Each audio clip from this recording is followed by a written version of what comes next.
I imagined I was out of town, seeing a customer in Phoenix, but it was just another ordinary day, and the meeting had ended. In the silence of the conference room, I was finishing up some paperwork when my phone screen suddenly lit up. Upon seeing Vanessa's name, I figured she was unsure of how long it would take, but I didn't give it any thought. If I had remembered to pick up something on the way back, I would have gone out into the hallway to respond casually. "Hey, what's up?"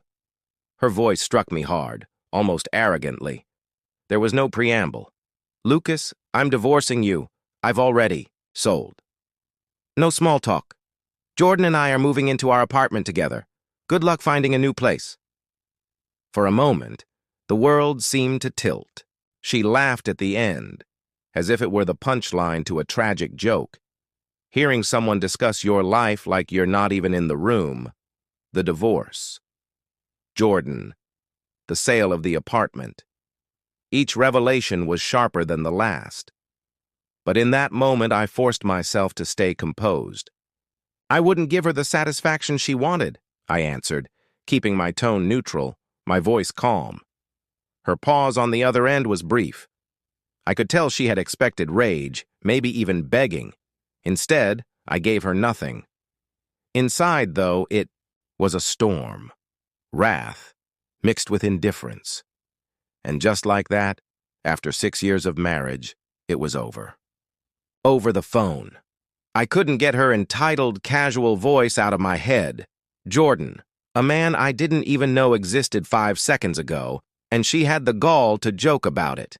But what really got to me, everything in our home was more than just walls and furniture. Every square inch of that space held memories, late-night arguments, laughter, dreams, and she sold it, just like that, without even telling me. I took a deep breath. "You probably think you're going to fight this, Lucas," she said, her voice dripping with sarcasm. "But the paperwork is done. It's signed. Jordan and I are moving on. Maybe you should too." I just said one word.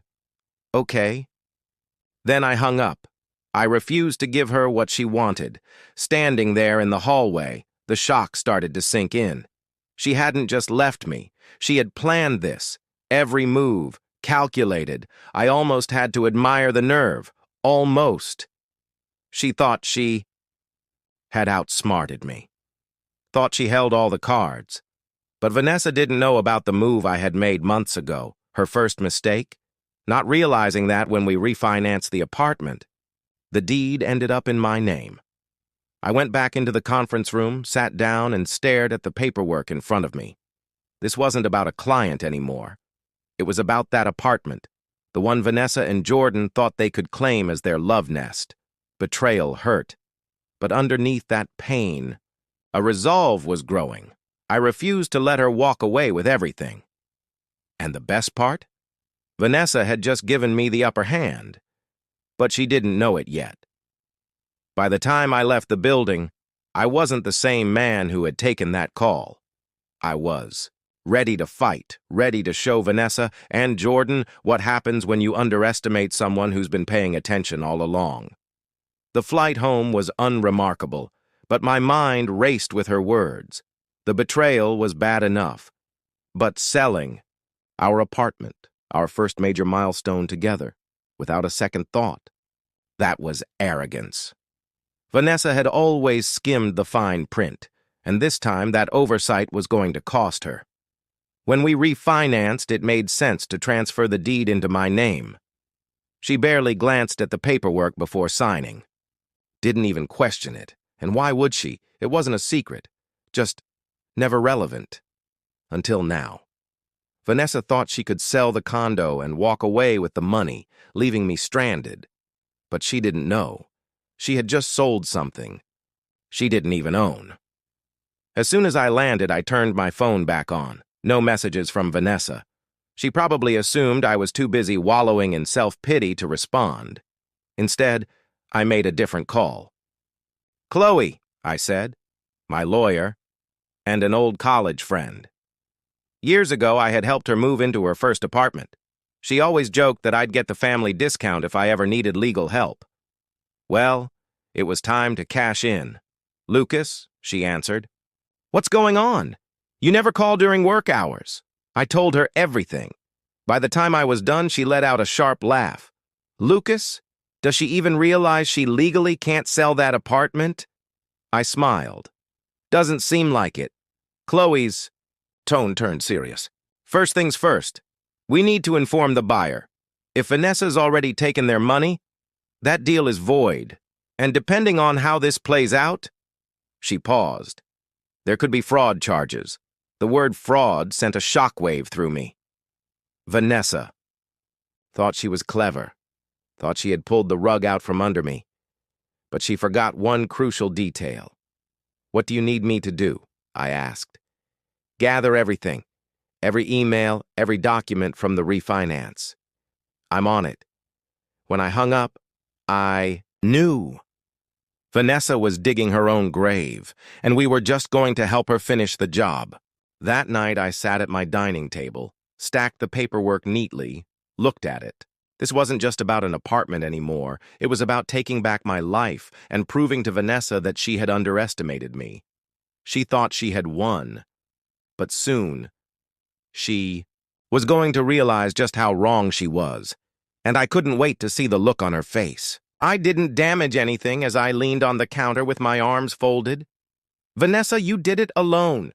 You lied, you plotted, and now you're in trouble. The repercussions. Perhaps it's time you began accepting accountability for your deeds."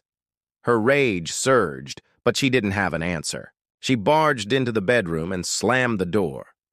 As I stood there in the quiet that followed, I could hear her flinging objects and moaning to herself. It was almost peaceful. Watching him go after realizing the truth was the icing on the cake of an already satisfying confrontation. Vanessa had overplayed her hand, and now she was left alone. For the first time since this nightmare started, I had to pick up the pieces by myself. I felt as though I had complete control.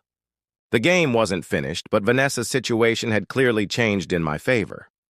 That night, I heard her pacing in the bedroom, flinging her belongings around. Her rage could have powered a small city. She cursed under her breath as hangers clattered to the ground and her bag thudded against the floor. I didn't mind her striking the bed. Instead, I sat in the living room and relished the quiet between her tantrums. We both knew that Jordan had already won this round, but her shocking exit had left her in disbelief. For the first time since she made that arrogant phone call, Vanessa wasn't in charge anymore. It was now my turn. After what seemed like an hour, she stormed out of the bedroom, clearly detesting every moment of it. Her voice cut through the silence. "You think you've won, don't you?" she snapped, her face heating with anger. I crossed my arms and leaned back on the couch, my gaze sharp. "You are the one who chose to make this into a game, but this is my life." She laughed bitterly. "Cirque, please don't act like some naive victim here. You knew what you were doing. You've been waiting for this moment to make me feel bad." Vanessa shrugged, refusing to admit that she underestimated me. "You never cared about the details," she scoffed. "Your arrogance did all the work for me. You signed the documents without even reading them. That's not on me. That's on you." Her hands clenched into fists at her sides. For a moment, I thought she might scream. Instead, she took a long breath and forced herself to calm down. "Congratulations," she said, her voice dripping with venom. "You've made your point." I raised an eyebrow. "Do you want me to beg?" she challenged. "No, Vanessa," I replied coolly. "I just want you to leave me alone. I don't want anything else from you." Her expression twisted with anger, but beneath it, I saw something else. Panic. Real panic. She had betrayed me, and now she was left with nothing. "You can't just throw me out," she said in a desperate tone. "I have nowhere to go." I met her gaze steadily. "I suggest you start figuring it out," I said. "This is my house, and you are no longer welcome here." She stared at me, her lips quivering as she tried to think of a response. At last, she growled in frustration and stormed back into the bedroom. Shortly after, she emerged with a suitcase. "You're going to regret this," she spat, her voice trembling with desperation and rage. I held my ground. No, Vanessa. You're the one regretting this. You thought you could sell this place, pocket the proceeds, and waltz off into the sunset with Jordan. But now, you have no boyfriend, no place, and no money. She flinched at my words, but she said nothing. She just stood there, her hands clenched at her sides. I'll give you a few days to figure out where you're going, I continued, gripping the handle of her luggage. But make no mistake, you are going, and the sooner you leave, the better. Her eyes blazed with fury, but without another word, she pivoted and pulled her bag out the door, slamming it behind her. The silence that followed was overwhelming. For the first time in what felt like an eternity, I could finally breathe. Vanessa was gone. Her desperation had been palpable, a weight hanging in the air. But without her, the apartment felt lighter. I knew this wasn't the end. Vanessa wasn't the kind to give up easily. She would try something else. But for now, I had won. And that was enough. I let myself smile as I reclined on the couch. I wasn't the gullible, trusting fool she thought she could bulldoze. She believed she had control, but the truth was, I was finally free.